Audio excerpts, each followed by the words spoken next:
And welcome in to the Blitz podcast. As always, well, not as always, but I am your host, Mr. Kane Schwartz, and I'm joined by Mr. Jaden Kozak, who may or may not be in the same location that I am right now, something like that. But yeah, we switched up the background, so it looks kind of like a different place. But yeah, we are in-house today for the episode in person, so gotta love that. Can't love the literal 3 hours that me and Jaden spent negotiating a dynasty trade that eventually ultimately fell through, it seems like. But I wanted to lead off the intro and tell me what you think of this trade in the comments. Anthony Richardson. Dynasty. Okay. Yeah. Dynasty. It's important. 2 QB. Yes. So you got like quarterbacks. Like the first round was, I believe it was 7 of the 8 picks. It's an 8-man league. 7 of the 8 picks were quarterbacks. So and QB, very valuable. Start first year and of the dynasty. dynasty. Yes, and this is our first year. Yeah, already had the rookie draft, all that good stuff. But it's DK Metcalf or Christian Watson, one of the two, depending on the rest of the package. Anthony Richardson, Dameon Pierce, and A.J. Brown for Justin Herbert, Jahmyr Gibbs, and Christian Kirk. And picks and Watson, Metcalf, those are thrown around. But let us know in the comments what you think about the general framework of that, Walter. I know you always have the most loving things to say. So please give us some feedback there. But yeah, love all the interaction we can get. But let's dive in to what we're actually going to talk about today. And that is the 9th ranked New York Jets. Our first single-digit team in the power rankings. I've been mentioning as we roll down towards the end here. We're coming close to the football season. So sad we're ending this segment, but happy the football season is right here upon us. But let's dive into these 9th ranked Jets and why we've got them where they are. And you got to start out at the quarterback position. And they definitely brought in reinforcements, that's for sure. And they brought in Aaron Rodgers over the offseason to hopefully be this team's franchise quarterback. For how long? Yet to be seen, man, because he's got kind of a contract where he can decide at the end of the year, hey, I kind of don't want to do this thing anymore. Let's retire. He also cleared up a lot of money in his contract to allow the Jets to bring in more free agent acquisitions, aka Dalvin Cook. That hasn't happened, but he's adjusted his contract with New York. He's supposed to be there for 2 years at least, and probably, he could retire after the season, but are we going to get the same Aaron Rodgers that we've seen? He's not too far removed from back-to-back MVP seasons, but he did just have a dud of a season last year. Didn't have too much to throw to. Didn't have too many options on the offensive side of the ball.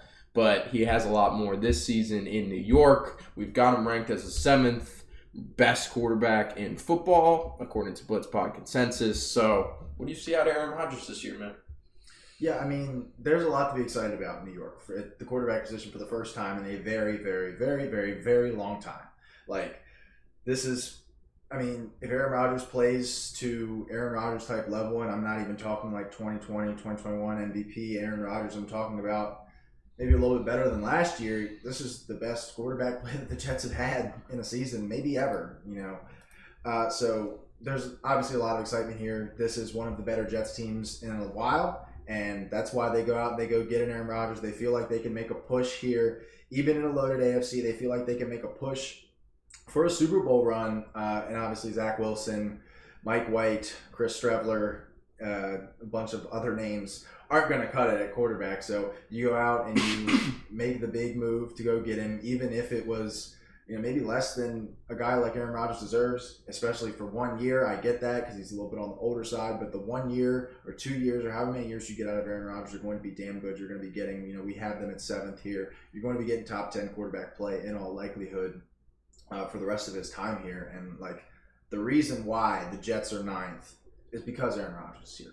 We're talking about the Jets a long time ago. If they don't make it's also the statement that it makes. Yeah, it's okay, we're pushing our chips in here, and they've been kind of hesitant to do that. They draft Zach Wilson at number 2. He was supposed to be the guy obviously doesn't end up doing that. Now he's the backup here, and there's like some minor hopes. People are watching Hard Knocks, seeing Aaron Rodgers talk to Zach Wilson, and I think that's like. I don't even think it's minor hopes. Like, if we're gonna talk about Zach Wilson, like, I think you bring in it. This is the perfect guy to bring in right now, because I mean, obviously Zach Wilson isn't the guy today.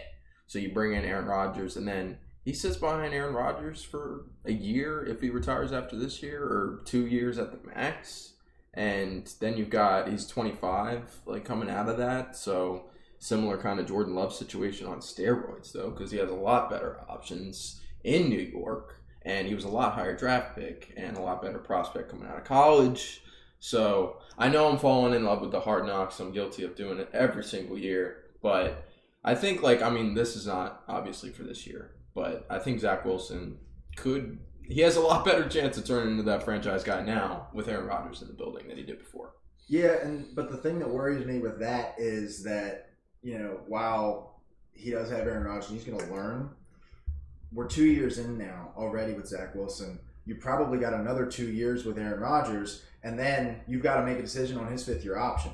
And without having seen him play in 2 years, other than maybe a spot start here and there, they're clinched a division win or something like that, it's going to be hard to make that decision. And I feel like, especially considering he's the number 2 overall pick, that's going to be an expensive tag that they have to pick up, an expensive option that they're going to have to pick up.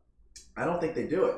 And then he leaves the Jets, even if, maybe if Aaron Rodgers says, I'm retired, then maybe they say, we'll give Zach Wilson a year. But even then, you're still going to have Sauce Gardner. You're still going to have Garrett Wilson. You're still going to have likely a Super Bowl caliber roster, and then you're going to hand that back to Zach Wilson after being in playoff contention for years with Aaron Rodgers. I don't see that happening here, and I think he goes somewhere else, and, he's got to start all over, a new system all over again.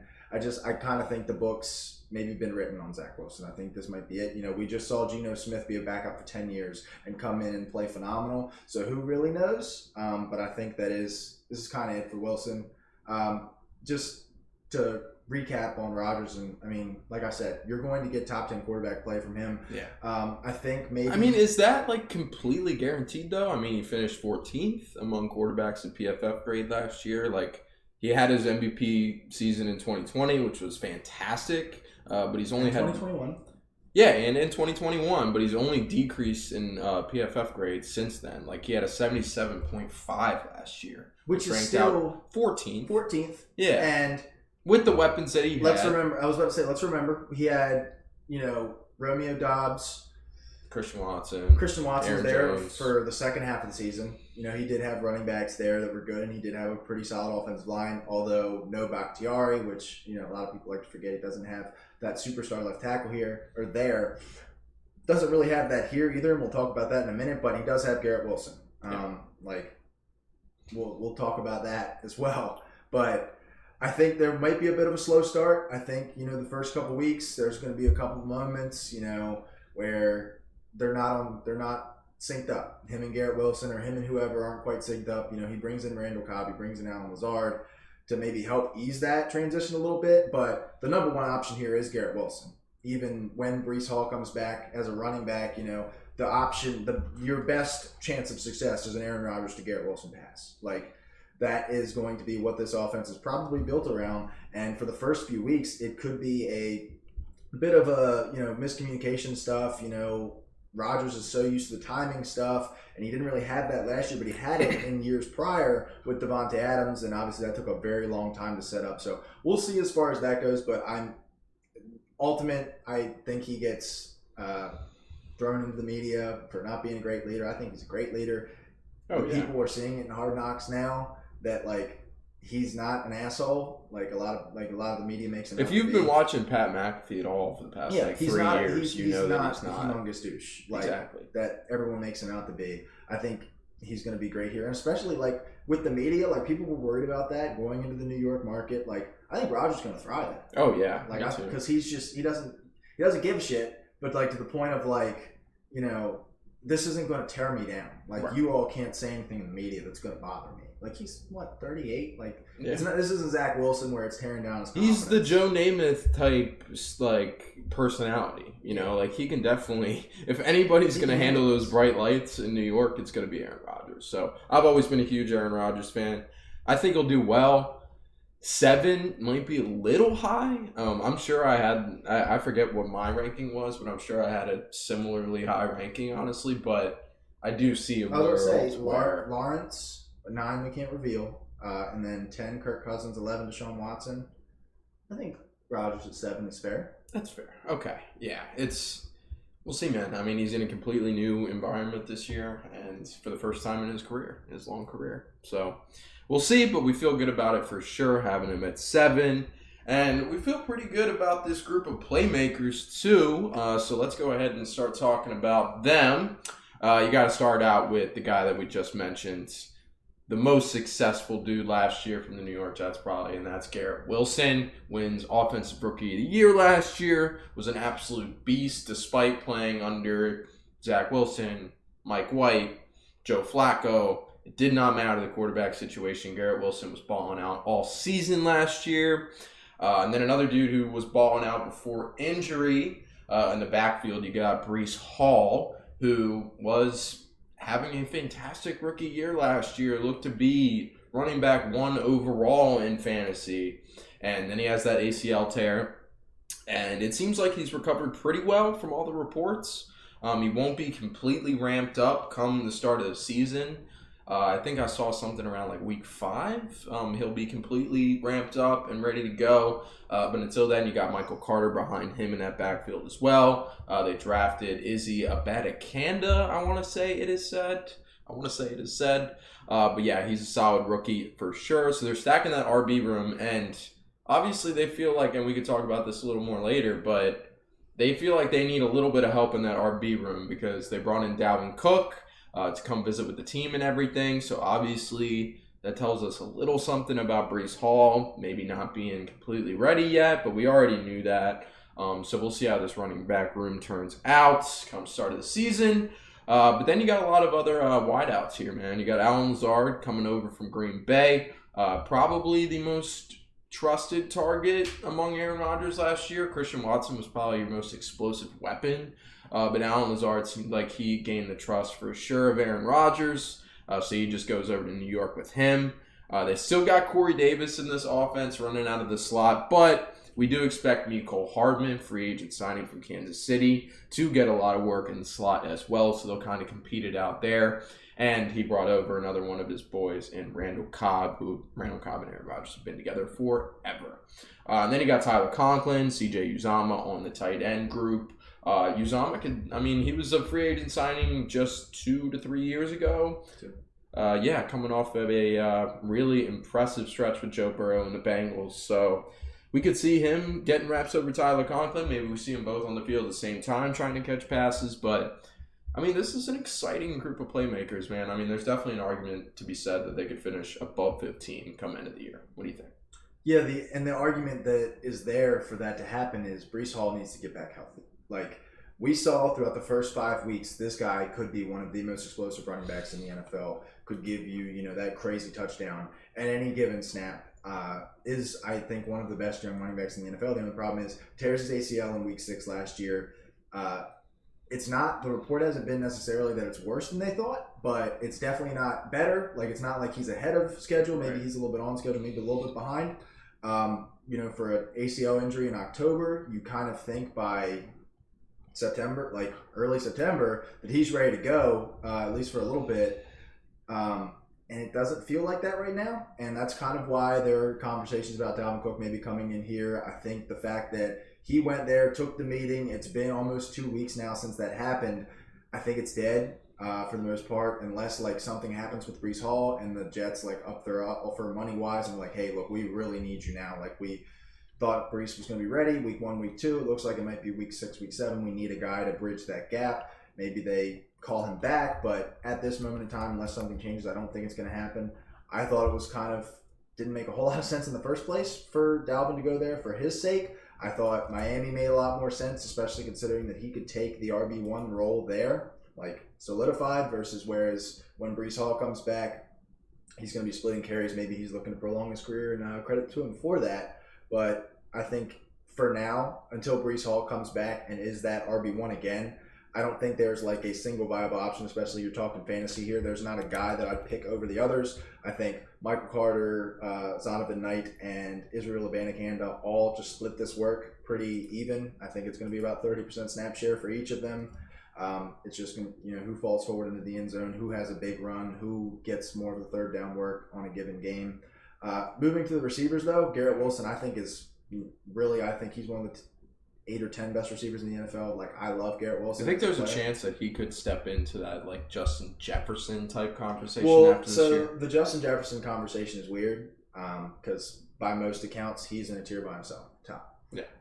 And then it's like Jamar, Tyreek, Devontae, Cooper Kupp, Diggs, like that group. And I definitely think that Garrett Wilson, with a good year with Rodgers, could step into that tier. Like, I think Jamar Chase is in that tier. Like, I think arguably, yeah. I think arguably. So too. And then I have a closeted take that I don't think Justin Jefferson is the consensus number one. I think that there's 3 or 4 guys that could 100% be better than Justin Jefferson on any given week. So, but this is not a Vikings episode or any of those others. This is a Garrett Wilson episode. But point being, this is just a Garrett Wilson episode. I feel like Garrett Wilson could definitely line himself up. It could be Justin Jefferson, Jamar Chase, Garrett Wilson, tier stop, and then everybody else. Yeah, like, again, we saw how good Devontae Adams was when he was getting hyper-targeted in a offense that didn't have as many other weapons, and that is really the story here. You look around, it's Allen Lazard, who, to be put nicely, is probably a wide receiver 3, wide receiver 4 on a good team. Like, the fact that he was the wide receiver 1 going into last season was the main reason why the Packers faltered, is because they didn't make plans to address wide receiver. They grabbed Christian Watson and he breaks out, and that's great. But Allen Lazard should have never been in that position to begin with. I'm not really super excited about having him here as your 2. Corey Davis, we talked about him looking right now like he's going to play the slot. He's played the perimeter for a lot of his career. I think that could very well end up being Mecole Hardman instead of him. And I thought he was a cut candidate. The way that they were like bringing in all of Rodgers' guys to come in here, I really thought that Corey Davis would get former first round pick. Got a nice sized contract too after leaving Tennessee to come to New York. I kind of thought they would just let him go and figure something else out there, but they keep him around. I also thought that I said a few times that he should have been involved in the Aaron Rodgers trade. Sending him back to Green Bay would allow some, for some more wide receiver depth in Green Bay. Obviously doesn't happen. They've also got Mecole Hardman here, who we mentioned, been a speedster for Kansas City, could end up winning that slot role as well. Randall Cobb is on the roster for sure. I don't really think you're going to get a whole lot from him this year. Maybe he'll spend most every game injured. And he's had some injury problems. I think he's just kind of here to help the receivers along and be like, hey, A-Rod likes this, so you do this, you get open, he'll find you here. Cream and sugar in that coffee. Cold. Jeez, man. Translating the Aaron Rodgers thing over to New York to these younger receivers. And then the tight end room, you're not really super excited about anything here. Tyler Conklin, CJ Uzomah got to be some of the most uninspiring tight ends in the NFL. But you put them together. You'll probably get decent tight end play. But there's nothing to be excited about from really either one of those guys. Aaron Rodgers historically not been a big tight end user. Like Mercedes Lewis had like a couple good games a couple times. Robert Tonyan had some a couple good games a couple times, but you're especially fantasy purposes, you're not worried about. You're not going to be starting either one of these guys unless you're really, really, really in a pickle. Yeah. So 15th, I think, is fair. It's really carried by Garrett Wilson and by the health of Breece Hall. If Breece Hall gets back healthy, they could break this 10th best role, because I do think that's probably the best running back receiver combo in the NFL right now. Nick Chubb, Amari Cooper comes I might to have a mind. little bit of the feeling about Breece Hall, and I know it's going to be a new system under Nathaniel Hackett this year, but I feel like he was a darling of the system last year, a little bit, Maybe. And running backs especially are fluky with that kind of thing. And the fact that they're bringing Dalvin Cook in and if Dalvin Cook comes in here, I think that does slow down Breece a little bit, especially statistically, obviously, because he's not going to be getting as many snaps. And he's not going to be forced back into playing. I think long-term it's better for Breece Hall. Like, if they thought it was going to be just a problem for, 5 weeks, then they probably would have just gone after, a Phillip Lindsay. Classic. Had to throw out Phillip Lindsay. Or they would have just I think Michael Carter, I think this group now holds down the fort for the point where you don't have to spend any money adding a Dalvin Cook, adding a Philip Lindsay for whatever reason. But obviously they have concerns long term for the season. I think so too, and that is the problem. Is if he is good and if he's healthy, he will be fine. And I like everything that I said holds true. It's just a matter of, is that going to happen? That's the concern right now. Yeah, for sure. And last thing I'll say on this group of playmakers is that we have Garrett Wilson as our breakout candidate here, and I think that's really solid. But I think Allen Lazard could be a little bit of a sleeper breakout candidate here. I mean, he had a lot of trust with Aaron Rodgers for the years that he played with him, and he's definitely not like top of the line talent, but I would give him a lot more credit than you would. I think I think he's a solid wide receiver too for most teams, and I think that do you want to play the game? No, with wide receiver twos, it'll take like 3 hours. But I'll say that like for the first 6 weeks of the season, while Aaron Rodgers gets the rapport with everybody else, it would not surprise me at all if Allen Lazard leads the team in catches and targets for the first like 4 to 6 weeks of the season. So, but it'd be less surprising if Garrett Wilson did it. So I'll say that. But all right. Let's move on from this playmakers group and dive into the offensive line. And we've got them coming in at 23rd overall, so not the best group to protect Aaron Rodgers, Breece Hall, and company. But they got some names on here, and you got to start with one of the best guards in the National Football League right now, and that is Elijah Vera Tucker, drafted out of USC, and he's been a dog ever since he came in. You got Laken Tomlinson at the other guard spots. And then Duane Brown at tackle, Connor McGovern at center, and Mekhi Becton, who was a first-round pick at NC State not too long ago, put on a significant amount of weight, and there was some concerns that he wouldn't be fit to play. Maybe he was just a dud, but he lost a ton of weight in the offseason and looks to make a bounce back this season at the tackle position for the Jets. But there's some names on this line, and they could probably outperform 23, but there's definitely some concerns. Yeah, I mean, if you look at their stats last year, pass blocking they grade out as the 4th worst. Run blocking they grade out as the 6th worst. So you're not super hopeful after what you saw last season. You don't have Mekhi Becton last year, so that is one difference here. I think that there's a world where this lineup gets moved around a little bit, of Mekhi Becton moving over to left tackle, Elijah Vera Tucker moving out the right tackle, or maybe just Elijah Vera Tucker moving over to left tackle, Connor McGovern kicking out the guard, and then Joe Tippmann, the rookie center who was picked in the, I believe, 3rd or 4th round, was in the top 2 centers for a lot of people. No, the 2nd round, because he got picked in front of John Michael Schmitz. Could end up starting here at center for them, has supposedly looked very good in camp, and there's a world where this 5 gets changed around a little bit to get the best 5 on the field. Mm-hmm. Obviously, I think that's what you would want to do. Just get the best 5 offensive linemen on the field. Don't worry as much about fit. If things go south with the fit, like, McGovern's not playing well at guard, even though he's played there, I think the bigger worry would be transitioning Vera Tucker out the tackle, but even he did that at times last year as well. So I think that that's the move for the Jets, but 23rd, there's definitely an argument to be made that this is too high, because with Mekhi Becton, you're not even certain that you're going to get a full season out of him. Yeah, they're not playing last year. We've heard all the weight concerns. I think I saw a report that he slimmed down a little bit, but he has. He lost it was like the Okun type transition. Yeah. I mean, a little less. Yeah, but Russell Okun lost like 200 pounds or something by drinking water for like 3 months. But that's not Mekhi Becton, but he did lose a significant amount of weight. We'll say. Yeah, so you're hoping for better things from him. I mean, again, was a first-round pick at one point in time, but it's just a matter of him being on the field to do that, to make that turnaround, and that's what you're concerned about with him. There's definitely, there are names on this offensive line, especially if you can get Becton playing to that level and you get those best 5 on the field. I definitely think this could be a top half of the league offensive line.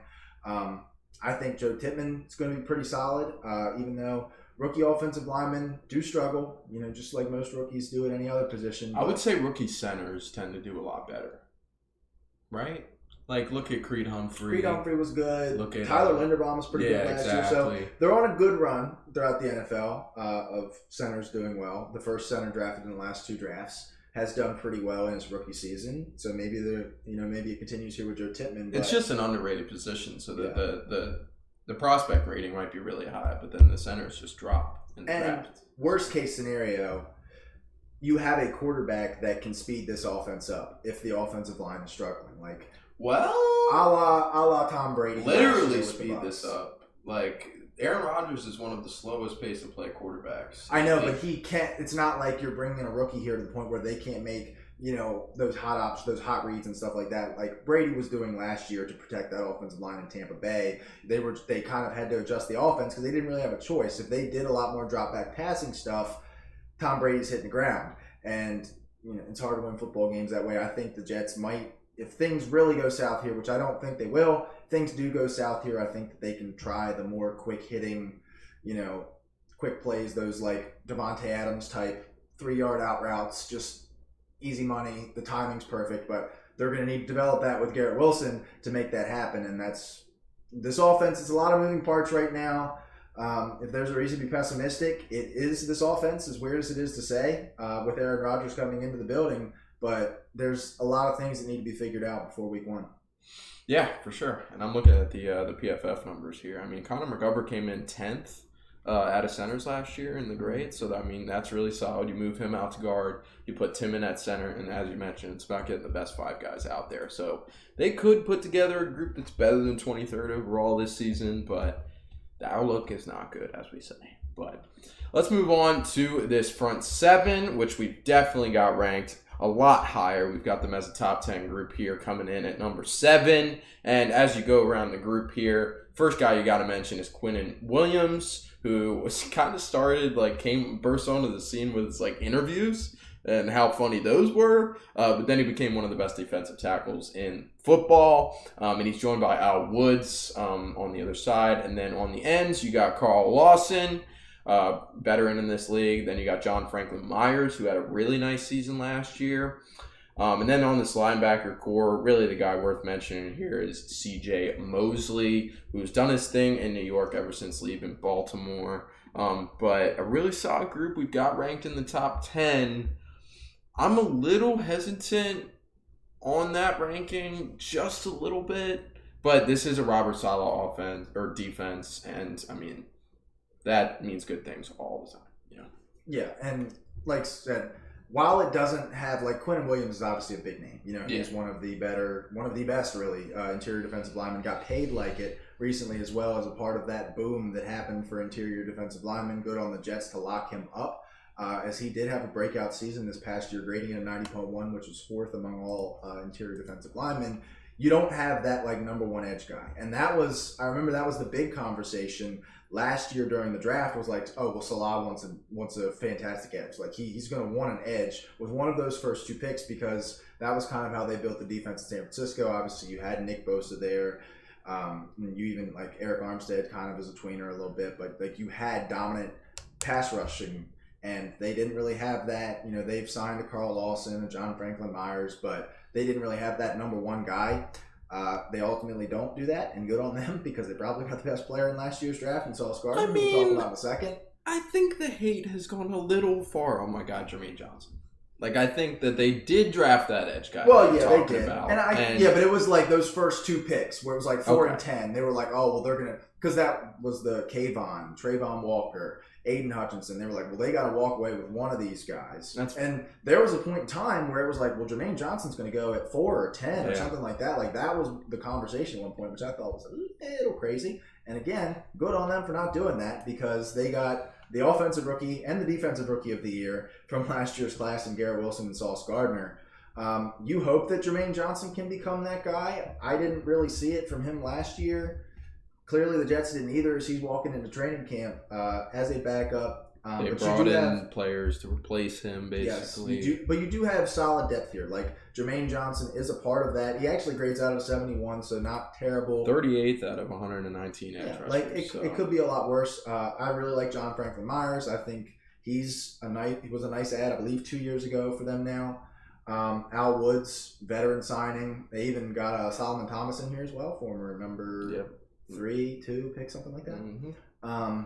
drafted by the Robert Saleh regime. I mean, he wasn't head coach, but and then you got Carl Lawson here as well, who was okay last year, nothing super extraordinary after I believe he tore his Achilles or his ACL in training camp the year before, missed his first season or what would have been his first season with the Jets. Linebacker room, you're pretty okay with everything here. You got Quincy Williams here. You got C.J. Mosley. I honestly thought C.J. Mosley would be like out of the league at this point in time. Yeah. Like I kind of thought that he was getting a lot older than he is. Mm-hmm. But he's still hitting here. He's still playing starting snaps. He's still the best linebacker on this team, arguably.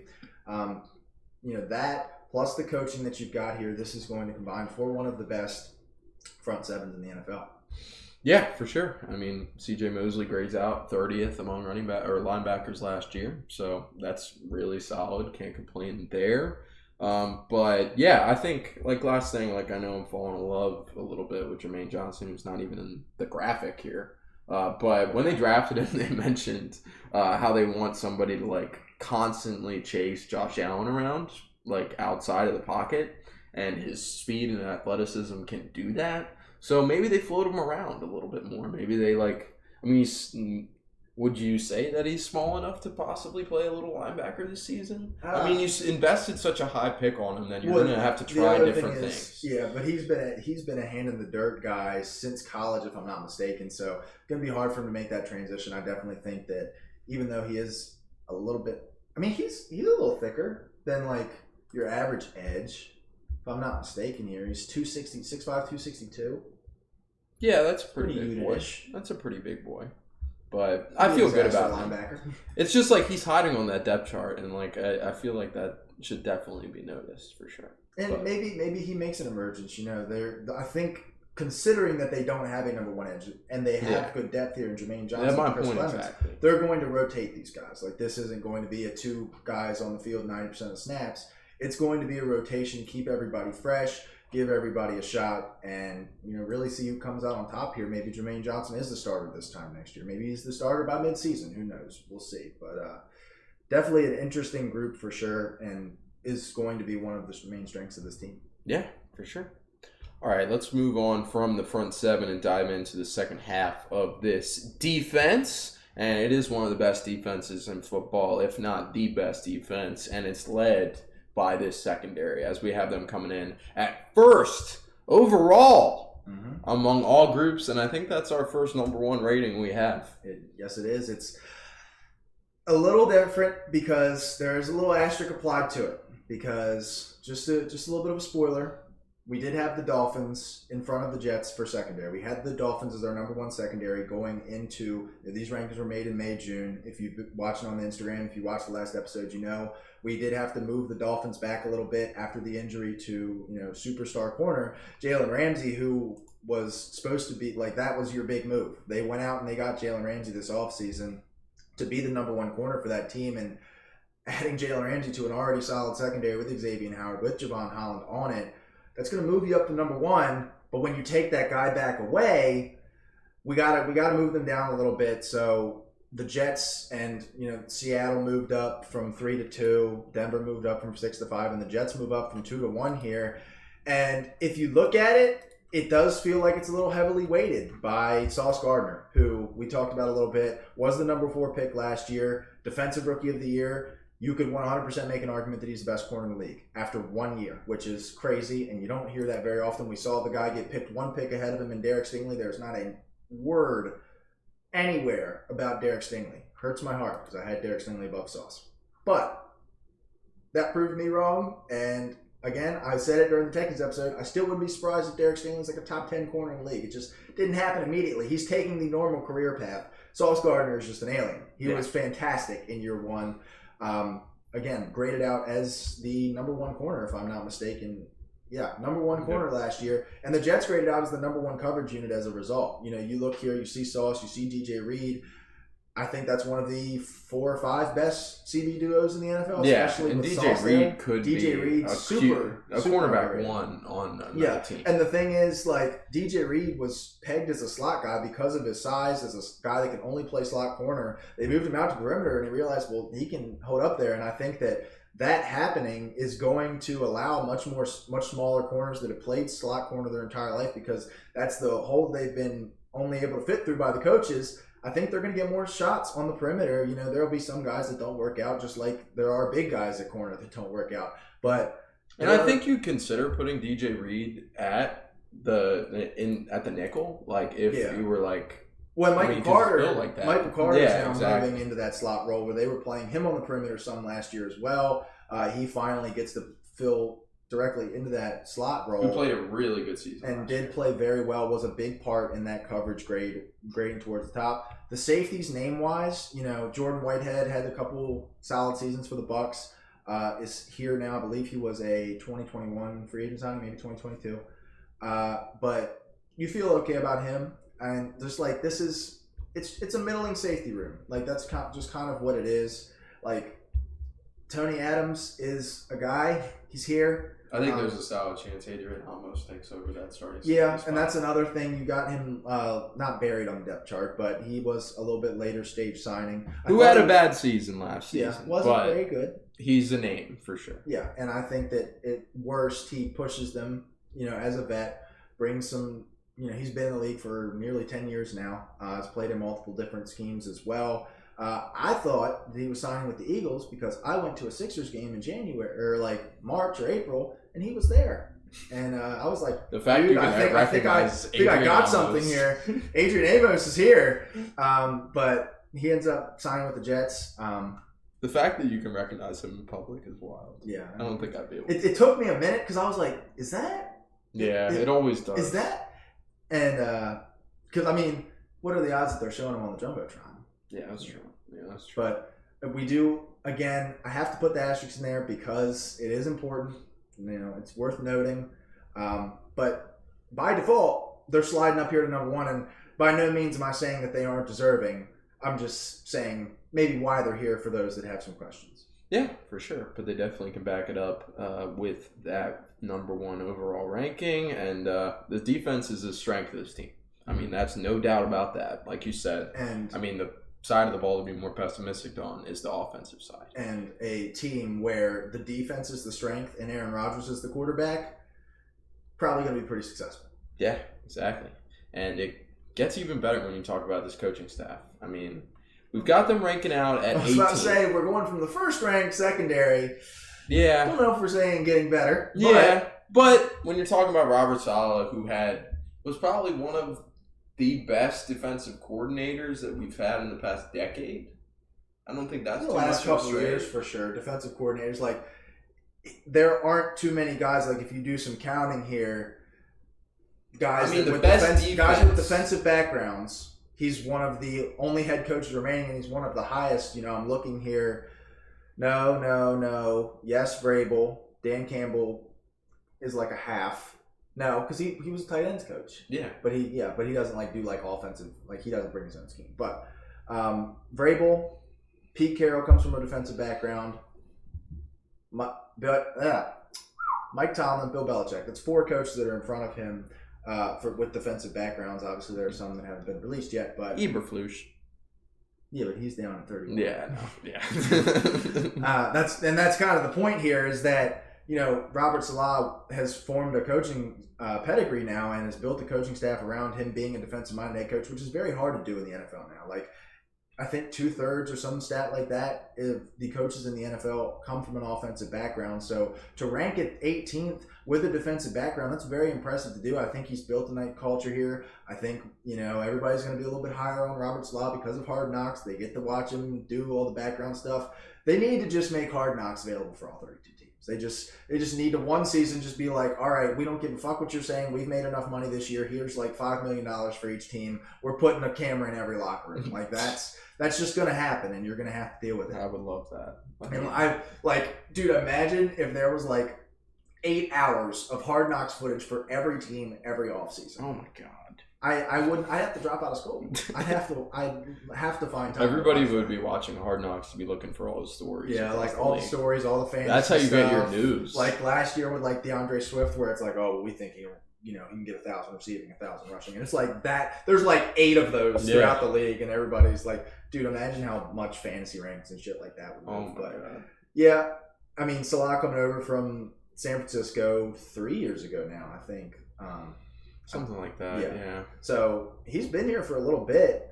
Well, when you think about it, it's like it's enough time passed that D'Amico Ryans was the DC. Do you think his seat's hot? Because we've gone on a run here through these last few coaches, Mike McCarthy, Kevin Stefanski, and now Robert Saleh, that are grading in the bottom half with top 11 rosters, top 11 ranked teams, and the expectations are going to be high for Saleh, for Stefanski, for McCarthy. And we've even got 3 more teams with coaches in the bottom half of the league that we haven't even revealed yet. I think they're going to be lumped into that same tier because of the fact that they're rosters that are Super Bowl ready. And especially after you go make the change at quarterback, which may have been keeping Robert Saleh in-house here of like, oh, well, he's got Zach Wilson. You can't expect that much of him. Or he's got Mike White or Joe Flacco or whatever name you want to throw. You got Aaron Rodgers now, dude. You're a defensive-minded coach, and you've got Aaron Rodgers with a good defense, with solid weapons, a solid offensive line. The expectation is now the playoffs, the hopes, the aspirations are the Super Bowl. Like, I think the Jets might have to win a playoff game, and I've said this for the last 3 episodes. I think the Jets have to win a playoff game for him to keep his job. Nah, I don't think so. If the Jets miss the playoffs, what do they do? I think the year he had last year, especially before he lost Brees, like I think that already solidified himself at least this year. Yeah, he gets this year, and then after this year, even if this year is like a shit show, I think he still gets another year. If they miss the playoffs, is Robert Saleh the coach next year? I think there's no way because you have probably 2 years of Aaron Rodgers. Are you going to waste both of them on a coach that you are unsure about? I think they have to win a playoff game this year, or it's Saleh's job. And we talked about it with the Browns. With the window being so small, I think that's a good point. You have 2 years potentially in a championship window. We had 1 to 2 years on the championship window, which we'll talk about in a second that I just spoiled. But you've got to. If it's not Aaron Rodgers, you know that he's not the problem, and maybe he is, but what are they going to do about that? Are they going to be like, oh, yeah, we'll run Zach Wilson out there again if things go south this year? Aaron Rodgers like, well, I've got 1 year left. You have no moves to make. You can't be like, oh, I'll go make this change here. You have to fire the coach. Whether it's righteous or not, I feel like Saleh definitely gets fired. And we talked about it, 6 of these teams or 7 of the 9 teams remaining, which includes the Jets. Only 6 of them are going. 7 are in the AFC. 6 of them are going to make the playoffs. The Jets and the Browns were 2 of those teams that were on the outside looking in. I said it was the 8 of the top 10 are in the AFC, and 6 are going to make the playoffs. And right now, it's the Jets and the Browns looking on the outside, looking in, not even in the playoffs. Yeah. So if these rankings hold true, and they don't even make the playoffs, I feel like there's no way he keeps his job, especially they were 7-10 last year. As a defensive-minded coach, that's an uphill battle. They were 7-10 in a division with the Pats. Okay, valid, but the Dolphins and the Bills, bro. That's a hard schedule. I understand, and that's a great thing. But I said, righteous or not, you've only got so many years of Aaron Rodgers. You've probably got 2. Totally fair. I think at max you have 3.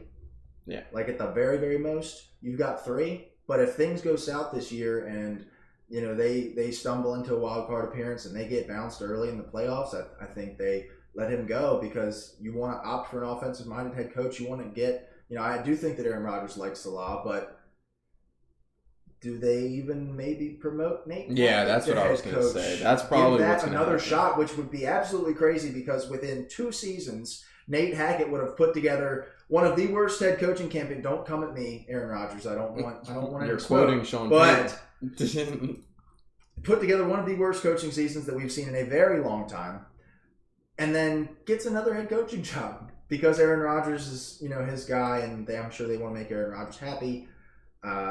We'll see. Who knows on that? I don't want to speculate too far ahead in the future, but that's a possibility. That is a world that could happen, and I would honestly be very, very intrigued to see it, especially listening to Hackett in camp now, and just how, because it felt like he was censored in Denver a little bit. Yeah, and also we didn't get to see all the behind the scenes stuff, so that changed it a little bit. So he just feels a lot the pressure's off for him. Yeah, this and that was another thing. That was good to see because I did at a certain point you feel bad for the guy because he seems like a good guy.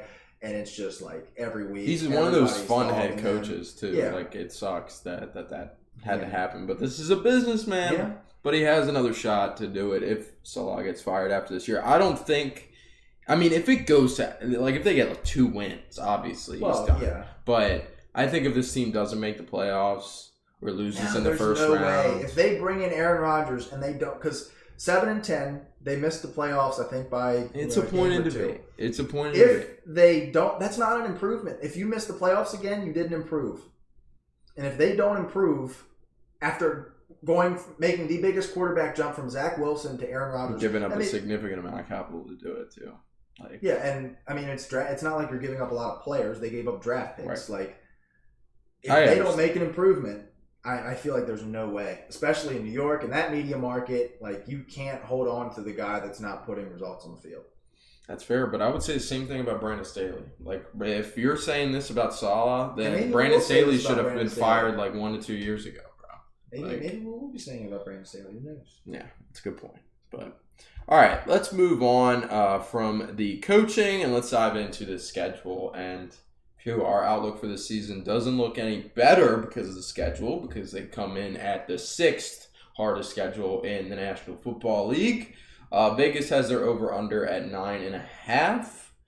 And at 9.5, that means that they would have to outperform one of probably the Dolphins or the Bills. You know? I mean, they don't have to win the division. I think they can win. They can go over and still be. They can go over and still be third place in this division. There's a world where that happens. 3 teams in the division get 10 wins when you're playing each other twice. The Patriots would need to suck. Yeah.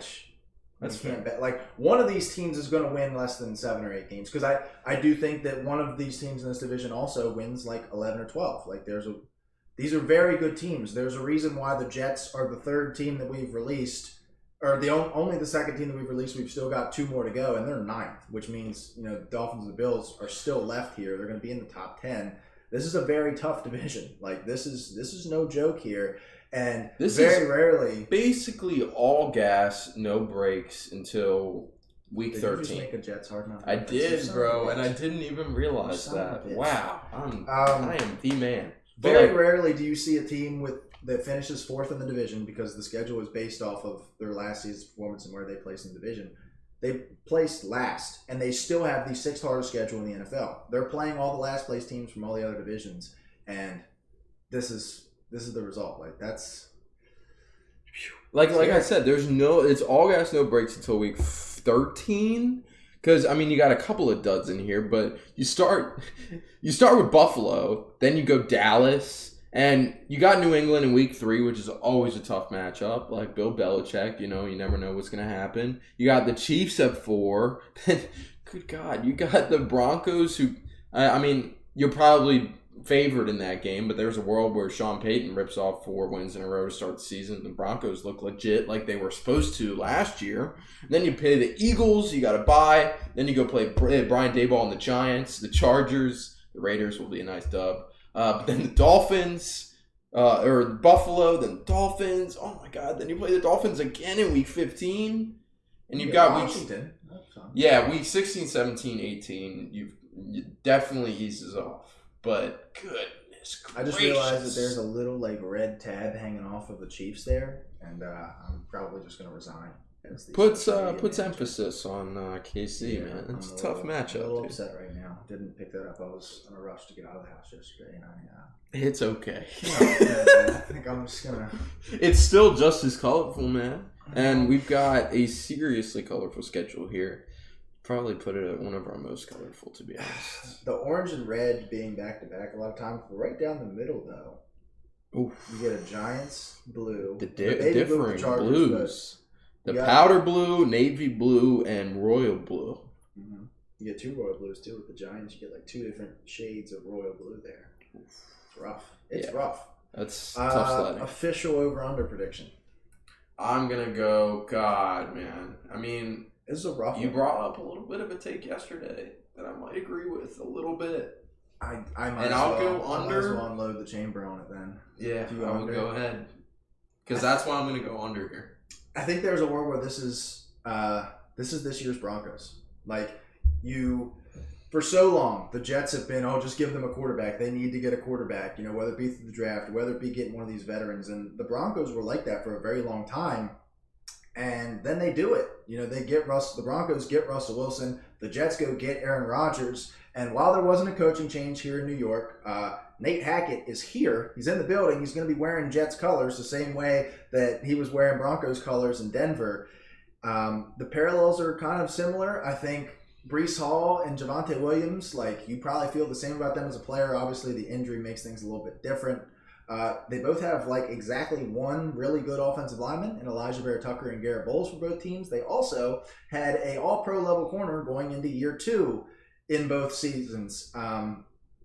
Also, they are in the most loaded division that we may have seen ever. We said that exact same thing a year ago about the AFC West with the Chiefs, Chargers, and Raiders all loading up that offseason, as well as the Broncos obviously getting Russell Wilson. And the Jets are in that same situation here with the Patriots, Dolphins, and Bills. I just feel like there's a lot of parallels there. I think we also had the Broncos at 9th in our power rankings last year, weirdly enough, the same place we have the Jets. So there are a lot of strange parallels here, and there's a lot of hype, the same way there was a lot of hype around Denver. And I feel like, as hard as it is to say, because I love Aaron Rodgers, I don't think that he would falter the way that Russell Wilson did. I find it almost impossible that he could do that, but there's a world where it happens, and I'm just going to point out that the parallels are very oddly similar. Yeah, for sure. And as I'm looking down the schedule, the last thing I'll say is that, I could definitely see a world where you get to, you get through week 6 and you're about to hit the bye, right? And you win your games that you should win against the Patriots and the Broncos, which is still kind of a question mark. So then you're 2-4, headed into your bye. Aaron Rodgers tells everybody to relax, like he's always has. And then you've got you've got an easier stretch. You've got the Giants and the Chargers, but the Giants is a winnable game. Then you got the Raiders in week 10, and then it really falls off after week 12. You got Falcons, Texans, you play the Dolphins again, but then you got Commanders, Browns, and the Patriots to end your season. So, if you Browns could be clicking by then. Yeah. Patriots is going to be in Foxborough. Dolphins is going to be in Miami. Granted, the heat will have cooled off then, so you're not really super worried about that element of it. It'll be a classic Aaron Rodgers slow start where he tells everybody to relax, and then he hell, starts to pick it up. They got hot at the end of last year. The Packers at one point were 2-6, 2-7. I remember doing our midseason power rankings. They spent 2 or 3 weeks in the bottom tier. That happened. They were 25th or 26th in our in one of the weeks power rankings. And they had a shot. If they beat the Lions, they're in the playoffs, and they're swinging right there in the NFC with Aaron Rodgers. Anything can happen. That could very well happen here as well, where they could be in a situation where it's win and you're in against New England in Week 18, especially as stacked as this conference is. The line's only set at 9.5. Even going over at 10 wins could still put you in position for the 7th wildcard spot here. So very, very intriguing season, and bravo to HBO for picking him up for Hard Knocks. Yeah, we just watched that last night, so we were coming into this episode fresh off the Hard Knocks performance. But and just to say, I'm pissed that the episodes come out on Tuesdays. That's stupid. Release them on a Sunday because that's football day. And when every other major popular TV show comes out. But, I digress. But let's wrap it up here with our ranking slides. And we've got the offense coming in at 11th overall as the Blitz Pod consensus. Their defense, got them coming in at number 2 overall. That puts them 9th in the power rankings in general, but there's almost an argument that they should be higher based off those rankings. But, we got the coaching and all that to consider. And what we just talked about, we got the over-under. We both got the under on 9.5, which is not too great. But this championship window, there's no question about it, is open right now. You got 1 to 2 years left. As long as Aaron Rodgers is here, this championship window is open. And it's really just a question of how long he's here. If this season is goes like Green Bay last year, then this window closes right away. I think that as long as Aaron Rodgers is in uniform for the Jets, I think their championship window's open. I think we have the defense at second for a reason. There's stars. That defense is loaded, point blank. And as long as Aaron Rodgers is here, the offense is going to be good enough to the point where the defense can carry the load and do 60% of the work. The offense can pick up the rest of that to get them there. Like, the main problem last year in Green Bay was that team was supposed to be carried by their defense. It was supposed to be kind of the same formula that they've employed here in New York was, look, the weapons aren't that great. The offensive line is pretty solid, but you have Aaron Rodgers and you have a great defense. And more times than not, like, we had them at 5th and it felt right. Like, even without the weaponry there, having them at 5th felt right. Now, the defensive coordinator in Green Bay decided to call a terrible game 17 times last year, and the defense was awful despite all the talent they have on it. They also lose Rashawn Gary. They had a couple guys also miss other time with injuries. But if they can replicate that formula, keep everybody healthy, call good games on defense, this defense could very well fulfill the second ranking. And as long as you have Aaron Rodgers on offense, I feel like more times than not, you're going to be able to figure things out on that end of the football. So as long as he's here, the championship window is open. Like, I put 1 or 2 years left. If he's here for 3 years, it's open for 3 years.